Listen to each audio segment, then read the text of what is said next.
Quero começar fazendo uma saudação especial a cada um e a cada uma de vocês. Uma forma de lembrar e retribuir o carinho e a força que recebia todos os dias do povo brasileiro, representado pela Vigília Lula Livre, num dos momentos mais difíceis da minha vida.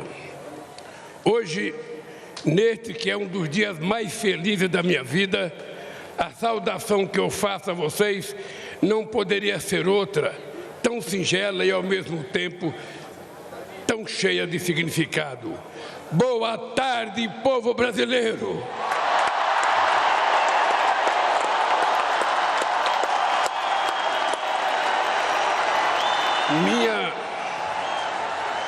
Minha gratidão a vocês que enfrentaram a violência política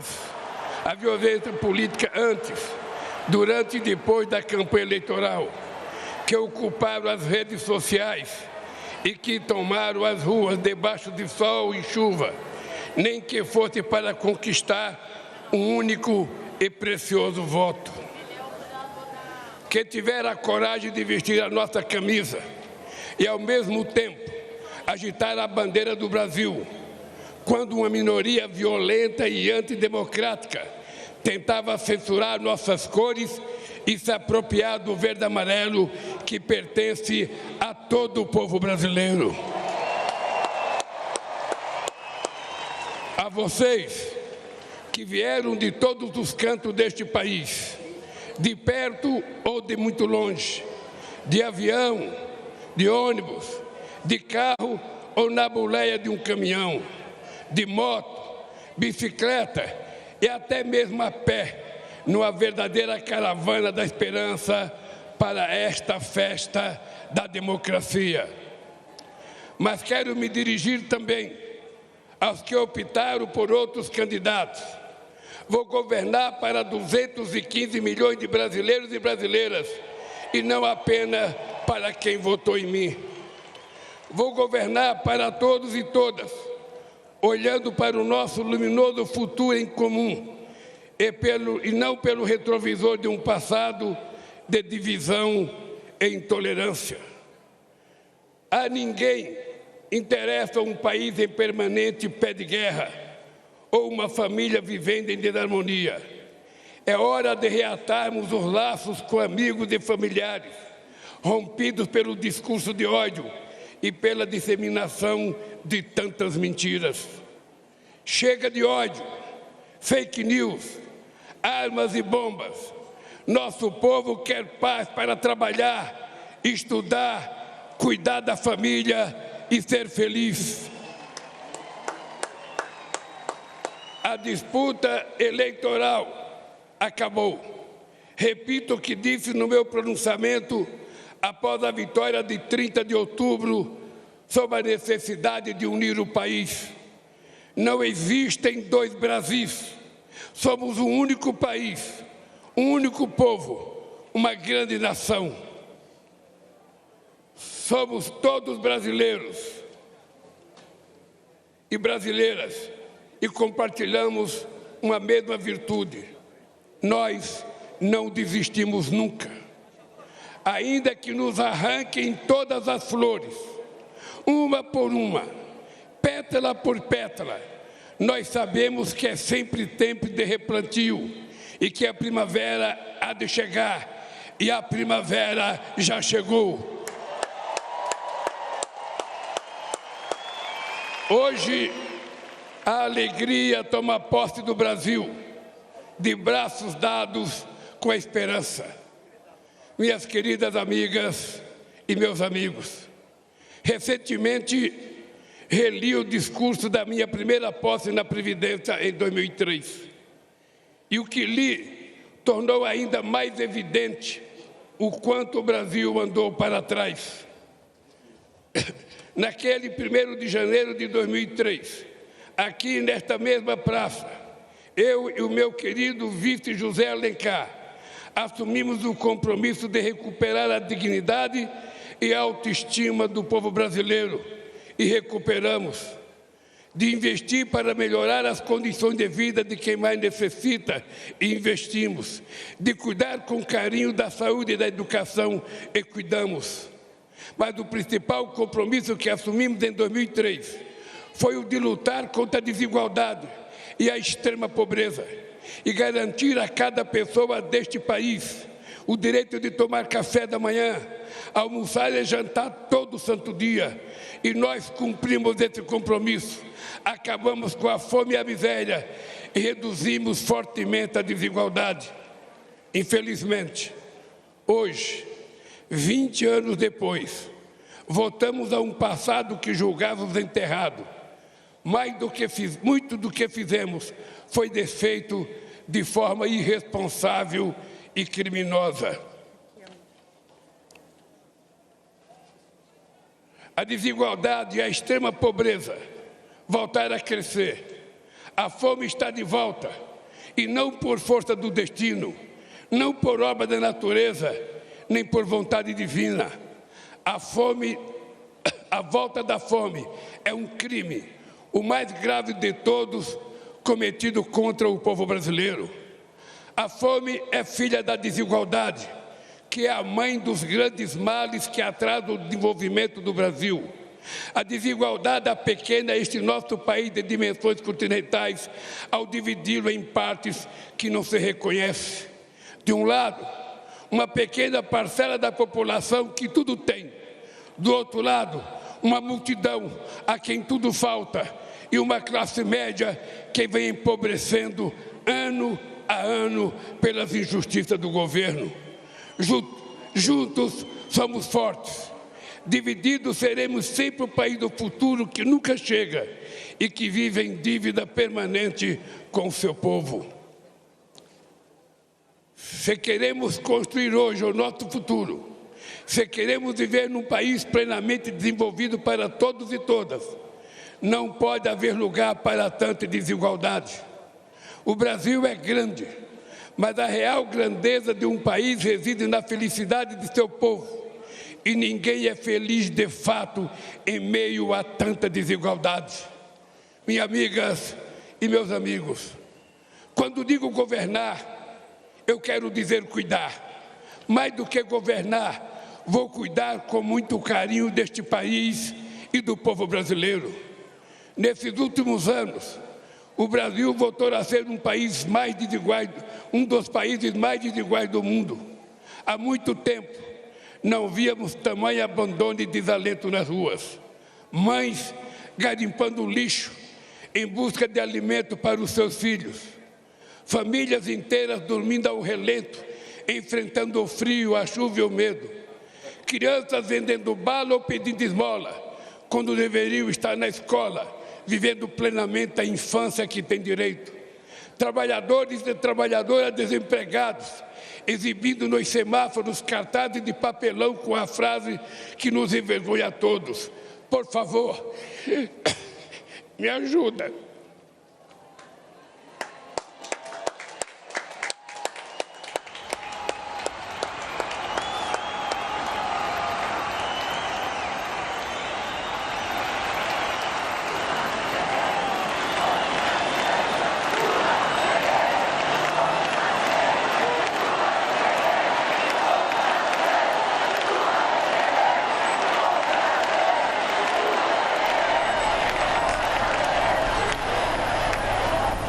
Fila na porta dos açougues em busca de ossos para aliviar a fome. E, ao mesmo tempo, filas de espera para a compra de automóveis importados e jatinhos particulares. Tamanho abismo social é um obstáculo à construção de uma sociedade verdadeiramente justa, democrática e de uma economia próspera e moderna. Por isso, eu e o meu companheiro vice-geraldo Alckmin assumimos hoje, diante de vocês e de todo o povo brasileiro, o compromisso de combater dia e noite todas as formas de desigualdade no nosso país. Desigualdade de renda, desigualdade de gênero e de raça, desigualdade no mercado de trabalho, na representação política, nas carreiras do Estado, desigualdade no acesso à saúde, à educação e demais serviços públicos, desigualdade entre a criança que frequenta a melhor escola particular e a criança que engraxa sapato na rodoviária sem escola e sem futuro, entre a criança feliz com o brinquedo que acabou de ganhar de presente e a criança que chora de fome na noite de Natal. Desigualdade entre quem joga comida fora e quem só se alimenta das sobras. É inadmissível que os 5% mais ricos deste país detenham a mesma fatia de renda que os demais 95% de pessoas. Que 6 bilionários brasileiros têm uma riqueza equivalente ao patrimônio dos 100 milhões mais pobres do país. Que um trabalhador ou uma trabalhadora que ganha um salário mínimo mensal leve 19 anos para receber o equivalente a que um super rico recebe em um único mês. E não adianta subir o vidro do automóvel de luxo para não ver nossos irmãos que se amontoam debaixo dos viadutos, carentes de tudo. A realidade salta aos olhos em cada esquina. Minhas amigas e meus amigos, é inaceitável que continuemos a conviver com o preconceito, a discriminação e o racismo. Somos um povo de muitas cores e todas devem ter os mesmos direitos e oportunidades. Ninguém será cidadão ou cidadã de segunda classe. Ninguém terá mais ou menos amparo do Estado. Ninguém será obrigado a enfrentar mais ou menos obstáculos apenas pela cor da sua pele. Por isso, estamos recriando o Ministério da Igualdade Racial para enterrar a trágica herança do nosso passado escravista. Os povos indígenas precisam ter suas terras demarcadas e livres das ameaças, das atividades econômicas ilegais e predatórias. Precisam ter sua cultura preservada, sua dignidade respeitada e sua sustentabilidade garantida. Eles não são obstáculo ao desenvolvimento, são guardiões de nossos rios e florestas e parte fundamental da nossa grandeza enquanto nação.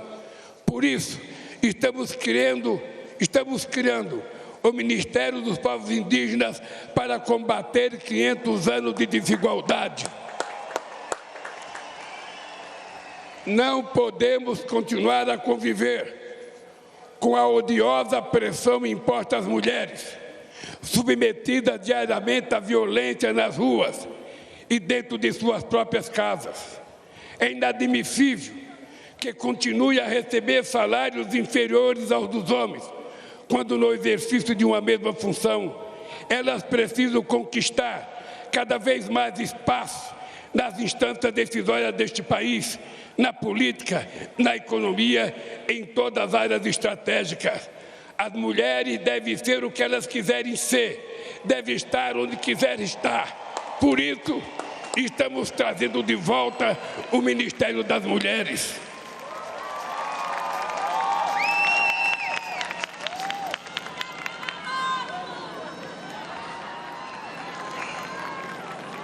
Foi para combater a desigualdade e suas sequelas que nós vencemos a eleição.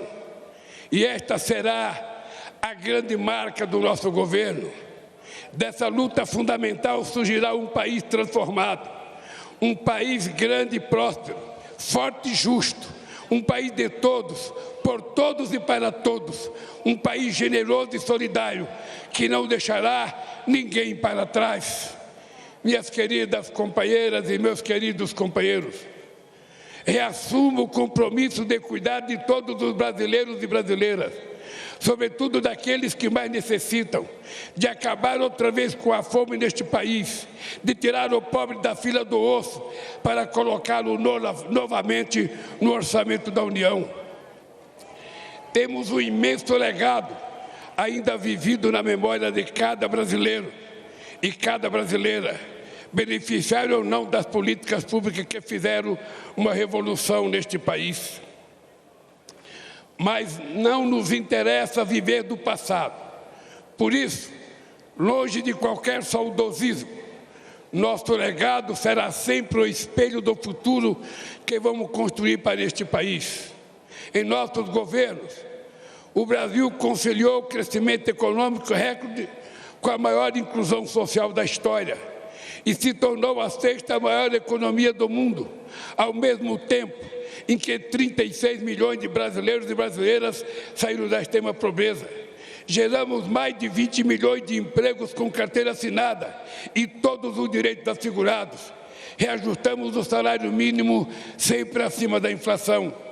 Batemos recorde de investimento em educação, da creche à universidade, para fazer do Brasil um exportador também de inteligência e conhecimento e não apenas um exportador de commodities e matéria-prima.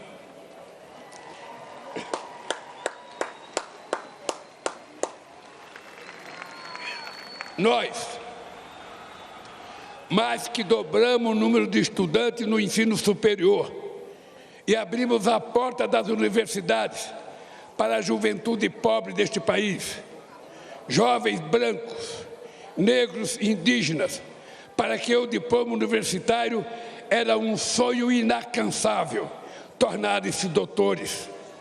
Combatemos um dos grandes focos de desigualdade, o acesso à saúde, porque o direito à vida não pode ser refém da quantidade de dinheiro que se tem no banco. Fizemos uma farmácia popular que forneceu medicamentos a quem mais precisava e o Mais Médicos, que levou atendimento a cerca de 60 milhões de brasileiros e brasileiras nas periferias das grandes cidades e nos pontos mais remotos do Brasil. Criamos o Brasil Sorridente para cuidar da saúde bucal de todos os brasileiros e brasileiras. Fortalecemos o nosso Sistema Único de Saúde e quero aproveitar para fazer um agradecimento especial aos profissionais do SUS pela grandiosidade do trabalho durante a pandemia. Enfrentaram bravamente ao mesmo tempo um vírus letal e um governo irresponsável e desumano. Nos nossos governos, investimos na agricultura familiar e nos pequenos e médios agricultores, responsáveis por 70% dos alimentos que chegam à nossa mesa. E fizemos isso sem descuidar do agronegócio, que obteve investimento em safras ano após ano. Tomamos medidas concretas para combater as mudanças climáticas e reduzimos o desmatamento da Amazônia em mais de 80%. O Brasil consolidou-se como referência mundial no combate à desigualdade e à fome e passou a ser internacionalmente respeitado pela sua política externa ativa e altiva. Fomos capazes de realizar tudo isso, cuidando com total responsabilidade das finanças do país. Nunca fomos irresponsáveis com o dinheiro público. Fizemos superávit fiscal todos os anos, eliminamos a dívida externa, acumulamos reserva de 370 bilhões de dólares e reduzimos a dívida interna a quase metade do que era quando chegamos no governo. Nos nossos governos, nunca houve nem haverá gastança alguma. Sempre investimos e voltaremos a investir em nosso bem mais precioso, que é o povo brasileiro.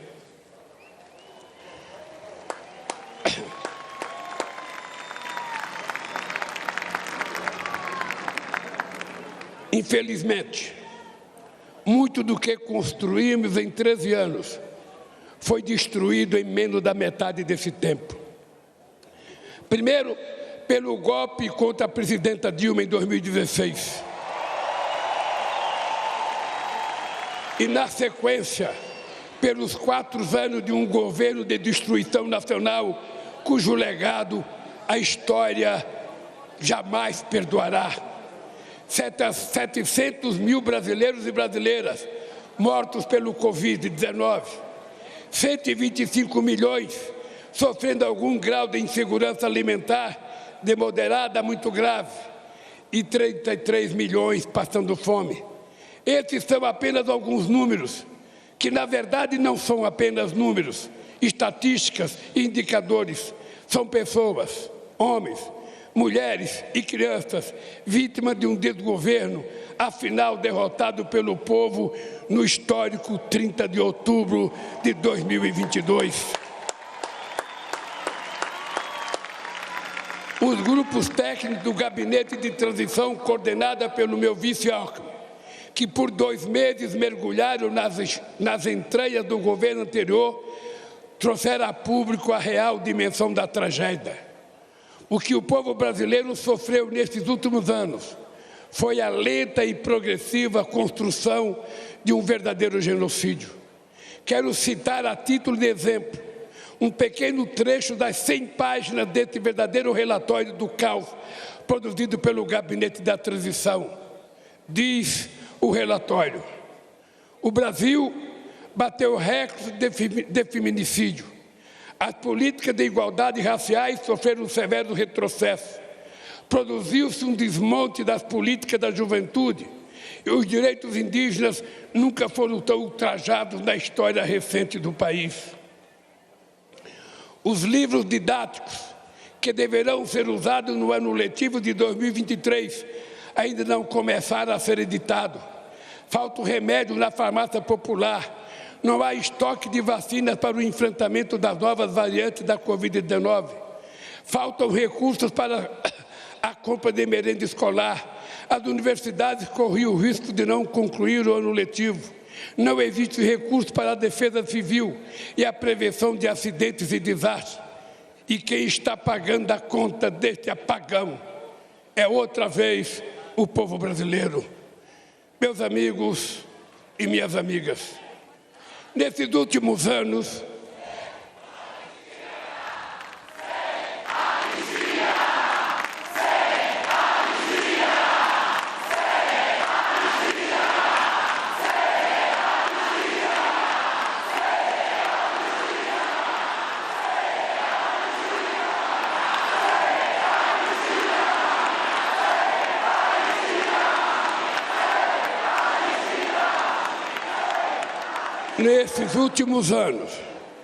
vivemos, sem dúvida, um dos piores períodos da nossa história. Uma era de sombras, de incertezas e de muito sofrimento. Mas esse pesadelo chegou ao fim pelo voto soberano, na eleição mais importante desde a redemocratização do país. Uma eleição que demonstrou o compromisso do povo brasileiro com a democracia e suas instituições. Essa extraordinária vitória da democracia nos obriga a olhar para frente e a esquecer nossas diferenças, que são muito menores que aquilo que nos une para sempre: o amor pelo Brasil e a fé inquebrantável em nosso povo. Agora é hora de reacendermos a chama da esperança, da solidariedade e do amor ao próximo. Agora é hora de voltar a cuidar do Brasil e do povo brasileiro, gerar empregos, reajustar o salário mínimo acima da inflação, baratear o preço dos alimentos, criar ainda mais vagas nas universidades, investir fortemente na saúde, na educação, na ciência e na cultura. Retomar as obras de infraestrutura do Minha Casa Minha Vida, abandonadas pelo descaso do governo que se foi. É hora de trazer investimentos e reindustrializar o Brasil, combater outras vezes as mudanças climáticas e acabar de uma vez por todas com a devastação dos nossos biomas, sobretudo a nossa querida Amazônia. Romper com o isolamento internacional e voltar a se relacionar com todos os países do mundo. Não é hora para ressentimentos externos. Agora é hora de o Brasil olhar para frente e voltar a sorrir. Vamos virar esta página e escrever em conjunto um novo e decisivo capítulo da nossa história. Nosso desafio comum é o da criação de um país justo, inclusivo, sustentável e criativo, democrático e soberano para todos os brasileiros e brasileiras. Fiz questão de dizer ao longo de toda a campanha: o Brasil tem jeito. E volto a dizer com toda convicção: mesmo diante do quadro de destruição revelado pelo Gabinete da Transição, O Brasil tem jeito, depende de nós, de todos nós, e vamos reconstruir este país. Em meus 4 anos de mandato, vamos trabalhar todos os dias para o Brasil vencer o atraso de mais de 350 anos de escravidão, para recuperar o tempo e as oportunidades perdidas nesses últimos anos, para reconquistar seu lugar de destaque no mundo e para que cada brasileiro e cada brasileira tenha o direito de voltar a sonhar e as oportunidades para realizar aquilo que sonha. Precisamos todos juntos reconstruir e transformar o nosso querido país. Mas só reconstruiremos e transformaremos de fato esse país se lutarmos com todas as forças contra tudo aquilo que o torna tão desigual. Essa tarefa não pode ser de apenas um presidente ou mesmo de um governo. É urgente e necessária a formação de uma frente ampla contra a desigualdade que envolva a sociedade como um todo. Trabalhadores, empresários, artistas, intelectuais, governadores, prefeitos, deputados, senadores, sindicatos, movimentos sociais, associações de classes, servidores públicos, profissionais liberais, líderes religiosos, cidadãos e cidadãos comuns. Afinal, é tempo de união e reconstrução do nosso país.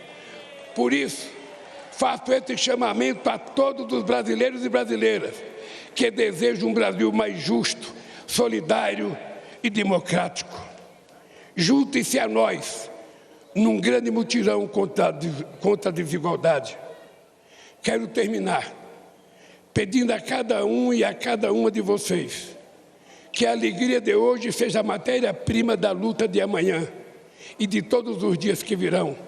Que a esperança de hoje fermente o pão que há de ser repartido entre todos. E que estejamos sempre prontos a reagir, em paz e em ordem, a quaisquer ataques extremistas que queiram sabotar e destruir nossa democracia. Na luta pelo bem do Brasil, usaremos as armas que os nossos adversários mais temem.